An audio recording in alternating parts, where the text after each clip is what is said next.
Antes de nós tentarmos explicar a escuridão que envolve o mundo, precisamos sistematicamente compreender a queda do coração do homem. Olá, meus irmãos, a paz do Mestre esteja com todos vocês e que o Senhor lhe abençoe. Sejam todos muito bem-vindos e que o Pai possa se fazer presente falando aos nossos corações em mais uma breve palavra, fortalecendo a nossa fé, nos instruindo com propósito, sabedoria e restaurando a nossa esperança. Me sinto muito honrado por ter você aqui, com cada um que clicou nesse vídeo. E vamos lá para mais um momento de aprendizado, de reflexão pela palavra de Deus. Vamos nos alimentar. E o versículo hoje para nossa breve reflexão encontra-se numa das preciosas epístolas de Paulo. Epístola de Paulo aos Romanos, capítulo 5, eu quero ler com vocês o verso 12. A palavra do Senhor Deus vai dizer: quando Adão pecou, o pecado entrou no mundo, e com ele a morte, que já estendeu a todos, porque todos pecaram. Glória a Deus. Irmãos, Paulo, um dos propósitos dele ter escrevido essa carta foi justamente para combater o falso ensino e, logicamente, demonstrar a graça que ele tanto ensinava aos gentios. Ele muitas vezes foi acusado duramente de libertinagem contra o pecado, de como se ele estivesse concedendo liberdade para as pessoas pecarem. E para isso ele teria que entrar na temática justamente da queda do homem para poder explicar a graça. Não tem como nós explicarmos para uma pessoa algo que envolve uma situação sem explicar aquela situação. E do capítulo 5 ao 8 ele traz essa diferença que é gigantesca para nós entre a antiga e a nova realidade, ou seja, a nossa antiga vida e aquilo que nós acessamos em Cristo Jesus por crer nele, por meio da graça, por meio do favor. Ele começa aqui exatamente nesse versículo, irmãos, a mostrar o reino da graça e da vida, mas para isso ele entra na temática do pecado e logicamente envolve alguns princípios que nós precisamos aprender para compreender o quanto nós precisamos de Jesus em nossa vida. E é pensando nisso que eu falei no começo que eu quero fazer aqui. As aplicações que são pertinentes e pontuais observações para hoje. Vamos lá? Vem comigo, meu irmão, vem comigo, minha irmã, em mais um aprendizado. Vamos lá. Começa dizendo assim, Romanos capítulo 5, versículo 12, diz assim, quando Adão pecou, o pecado entrou no mundo. Então ele já começa trazendo uma informação bastante valiosa para mim e para você, meu irmão. O pecado não estava, perceba que palavra quando, é um termo teológico que expressa tempo. Quando foi mediante a uma decisão. Então a palavra está falando isso para nós. Está falando que Adão decidiu quando Adão pecou. Ou seja, quando ele decidiu contrariar aquilo que Deus tinha falado, irmão. Então o pecado entrou. Então a primeira coisa que eu aprendo, irmãos, que o pecado era uma porta aberta. O pecado ele entrou por Adão. O pecado ele entrou pela decisão de Adão. O pecado entrou quando Adão se considerou no direito de definir o que é certo e o que é errado. Foi nesse exato momento. E eu nem vou entrar nas consequências daquilo que é essa porta aberta, irmãos. Mas esse não era o propósito original. Não, irmão. O pecado ele começa justamente quando o coração humano decide, irmão, que pode viver sem a autoridade de Deus. Que pode viver sem o Senhor. Que pode simplesmente se separar dele. Deus não nos criou para isso, irmãos. Deus não nos criou para nós vivermos separados dele. Existe uma analogia que eu creio que ela cabe bem aqui sobre essa questão, porque quando nós olhamos para o livro da criação em Gênesis capítulo 1, e eu já vi muitos pregadores e eu vou usar aqui humildemente, eu nem sei quem é o autor, mas fica aí o crédito, não é meu. Ele diz que Deus criou primeiro o mar e colocou os peixes lá dentro, mas o peixe, se sair do mar, ele não consegue viver. A mesma coisa as árvores e todas as vegetações. Deus primeiro criou a terra, mas o que acontece quando nós retiramos a árvore, as raízes da árvore da terra? Consequentemente, a árvore vai morrer. E é a mesma coisa para nós, para mim e para a sua vida, para nós entendermos. A partir do momento, e o pecado ele traz essa separação, essa porta aberta que nos separa justamente porque em Deus não há maldade, nós começamos a caminhar para a morte. Em Efésios, em Eclesiastes 7:20 vai dizer para nós que não há um justo sequer, não há alguém que faça o bem em toda a terra. Perceba as palavras de Salomão. Então isso é um problema crônico e nós devemos assumir essa realidade se quisermos viver a graça, porque na sequência do texto vamos continuar para extrair o aprendizado e não ficar incompleto. A palavra diz: e com ele a morte. Então perceba, meu irmão, perceba que ele não veio sozinho, que é justamente isso que eu falei. Então com ele a morte, e aqui nós vamos aprofundar um pouquinho mais nessa questão da morte, porque a morte não era o destino original, irmãos. Deus nos fez imagem e semelhança dele, e como ele é eterno, no princípio nós carregávamos eternidade. Essa decisão impactou completamente aquilo que era o plano original, que nós não deveríamos morrer. Lógico, irmãos, que muito tempo depois que Adão pisou na terra, essa consciência já deixou de existir há muito tempo. Nós cremos e quando nós damos por conta que somos pessoas, nós simplesmente temos que aprender a lidar com esse fato, justamente o memento mori, que nós vamos passar pela morte. Mas para o cristão a morte não é um destino final. Não. Jesus ele veio justamente resolver esse problema, porque a morte entrou no mundo justamente junto com o pecado. Perceba que com o pecado vem as consequências, irmãos. Com o pecado, ele sempre traz algo a mais. A morte, logicamente, nós estamos falando do destino final. E como eu disse, é uma realidade que nós tivemos que aprender a lidar. Depois de uma consciência, muito tempo de humanidade caminhando sobre esse jugo da morte, nós tratamos ela como normal. Mas Deus não a vê como normal. Deus não a vê como a morte normal, porque ele nunca morreu, irmão. Então, como para um ser que nunca morreu, algo vai ser normal, que ele nunca teve essa experiência. Aliás, ele viveu essa experiência se encarnando em Jesus Cristo, porque é uma experiência humana, mas não divina. E isso nós devemos tomar conta dentro do nosso coração, para quê? Para que a eternidade começa a fluir, porque quando a eternidade floresce dentro do nosso coração, irmãos, a nossa esperança e os sofrimentos, eles começam a serem ressignificados por aquilo que ainda nós viveremos. Mas, logicamente, eu estou aqui para quê, irmão? Para aprender a combater justamente o pecado. Por quê, Alisson?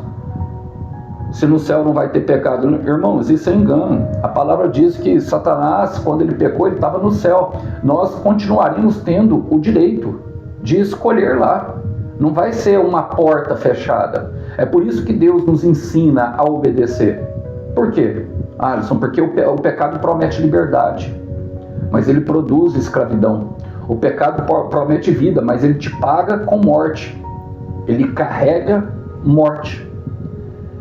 Isaías capítulo 59, versículo 2 vai nos dizer que as nossas maldades fizeram a separação de nós e do nosso Deus, que os nossos pecados fizeram com que ele virasse o rosto dele para nós, e ele é toda a fonte. A palavra diz em João que em Jesus estava toda a vida, irmãos, toda a vida. Percebe isso? Toda a fonte que nós carregamos. E para partir já para chegar no final, irmãos, nós percebemos que agora nós vamos observar, aprender sobre o poder do impacto do pecado sobre a vida de alguém, sobre a vida de uma pessoa. E depois nós vamos falar um pouco mais disso sobre o coletivo. Mas perceba que fala assim, se estendeu a todos. Então, o que começa em mim, meu irmão, talvez não termine em mim.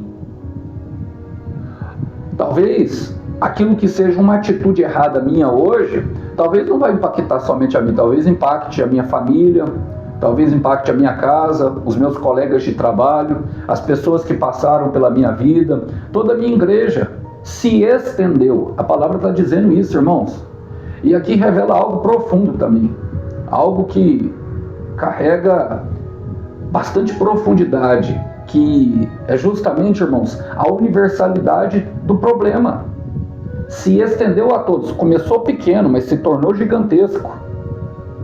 Começou como uma semente, o pecado, mas ele produziu o seu fruto de morte. Então, eu aprendo algo sobre isso, irmãos. O quê? Não adianta eu dizer que é problema de A, de B ou de C. O problema não é o fulano na minha vida. Aliás, quem transfere culpa, irmão, nunca cresce. Essa foi a primeira atitude de Adão. A mulher que tu me deste, Senhor, pôs a culpa na mulher e pôs a culpa em Deus. Todo mundo já ouviu falar sobre isso. Mas também todo mundo continua praticando, sempre olhando para as pessoas, para os pecados do outro, para as pessoas, e se esquece de olhar para si. A Bíblia é um espelho, irmão, e eu aprendo algo profundo aqui, que deve ficar gravado no coração de todo aquele que crê. Que a cruz, irmão, é o lugar onde o moralista, e aqui eu quero dizer exatamente o moralista, para não dizer o falso moralista, e o quebrantado descobre que ambos precisam da mesma graça, que ambos precisam olhar para Jesus, que ambos precisam se enxergar. Não tem diferença nenhuma, todos precisamos da cruz. E a respeito dessas coisas, Paulo escreveu em Efésios 2, versículo 8 e 9, ele fala assim: vocês são salvos pela fé. Vocês são salvos pela graça por meio da fé, não por obras, para que ninguém se glorie. Então não adianta, sabe, não adianta mesmo eu fazer obras, e aqui eu quero deixar bem claro, para me vangloriar sobre o irmão do lado que não faz. Não adianta, não vai ter efeito nenhum. As obras, elas têm um poder de purificação e, logicamente, de propósito sobre a nossa vida. Logicamente, recompensas que vêm de Deus, aqui e no outro momento. Então, quando nós entendemos isso, nós começamos a identificar que as obras, elas têm um outro sentido. Qual, Alisson? De ajuntar tesouro no céu, como Jesus disse para nós. Quem é ambicioso com as coisas celestiais, entende que do outro lado, irmão, haverá casas. O Senhor Jesus diz em João 14, na casa do meu pai há muitas moradas. Então ele começa a construir, não um futuro para esse mundo, para isso aqui que já está condenado e que em breve será completamente restaurado, mas para aquilo que virá, e que logicamente nós teremos uma vida muito maior e muito mais extensa, quando nós entendemos de fato, irmão, o que acontece com relação ao pecado. O que você tem feito com o conhecimento que Deus tem te dado? E eu quero terminar, a palavra diz, irmãos, porque todos pecaram. E perceba, irmão, todos pecaram. Em Romanos 3, 23, Paulo vai dizer a mesma coisa. Todos pecaram. Então não é um problema de uma nação, de uma sociedade, não é um problema social, irmãos. É um problema do coração humano. Já nascemos, Davi vai dizer que nós fomos concebidos em pecado. E isso passa do nosso pai e da nossa mãe para nós. Isso quer dizer que meu pai e minha mãe têm pecado? Elas têm, lógico. E muitos que você nem sabe. Não santifica aquilo que não é santo, não, irmãos. Nós somos santificados. Não torna sagrado aquilo que não é sagrado, não. Sagrado mesmo é só o Senhor Jesus. Só Ele é santo. Só Ele é bom. Só Ele é digno. Só Ele pode nos santificar. Nós somos lavados e remidos. Isso nos torna o quê? Santificados. Santificados quando nós cremos. Prontos para viver essa experiência que se dará quando Ele vier nas nuvens gloriosamente, irmãos. Então eu quero voltar aqui, porque não é um problema do coração. Nós não estamos imunes. Nós não estamos imunes, irmão, ao que leva o mundo à perdição. Ninguém, nem eu e nem você. Paulo, a respeito dessas coisas, ele mesmo diz para Coríntios: aquele que está de pé, toma cuidado para que não caia. Para que não caia. Imagine por um momento um espelho na sua frente. Você precisa olhar o seu reflexo para se arrumar, e você está completamente sujo quando você chega de frente a esse espelho. Só que você olha para o espelho e você pensa que o problema está no espelho. Você pega um pano e começa a passar nele e limpar. Quando você percebe, de fato, que o problema nunca esteve no espelho, que quem carregava a sujeira toda era eu e você. E assim a lei de Deus, ela continua santa. O problema não está naquilo que Deus disse ou naquilo que Ele nos ordenou a fazer, mas sim nas nossas atitudes. E a respeito disso, e aqui eu quero afirmar isso, justamente falar, confirmar pelas Escrituras Sagradas, que é o que eu creio, irmãos, e creio que vocês também, porque vocês estão ouvindo, o que eu disse sobre os pais, os nossos pais. Primeiro de João, capítulo 1, versículo 8, vai dizer: se nós dissermos que não temos pecado, enganamo-nos a nós mesmos, e a verdade não está em nós. Não existe ninguém santinho demais. Acredite nisso. E a conclusão, irmão? A conclusão, minha irmã, com referência a essa palavra, eu não estou dizendo isso, irmãos, que nós podemos sair por aí e usar a graça para pecar. Não, não é isso. O propósito desse texto, irmãos, o propósito dessa mensagem é que nós não precisamos negar a gravidade do pecado, do problema. Nós não precisamos negar nada mesmo do que fizemos para receber a graça, para acreditar que Deus tem graça para nós, irmãos. Sabe por quê? Porque quanto mais profundamente nós entendemos a doença que nós carregamos, mais profundamente nós daremos valor ao nosso médico. Eu quero terminar com Lucas, capítulo 5, versículo 31, que diz, quando Jesus fala: eu não vim para os que estão sãos, eu não vim para os sãos, mas eu vim, o médico não veio para os sãos, mas o médico veio para aqueles que estão doentes. Eu gostaria de deixar essa mensagem com os irmãos hoje, para nossa breve reflexão. Agradecido, meu irmão, agradecido, minha irmã, por você ter clicado nesse vídeo. Se não faz parte da família, junte-se a nós. Temos aprendido muito nas lives às 19h30, que diariamente eu coloco aqui. Hoje, eventualmente, na verdade, é o dia do meu descanso. Eu sempre tiro um dia na semana para descansar a voz, mas vocês sempre terão também uma gravação de vídeo como essa, dia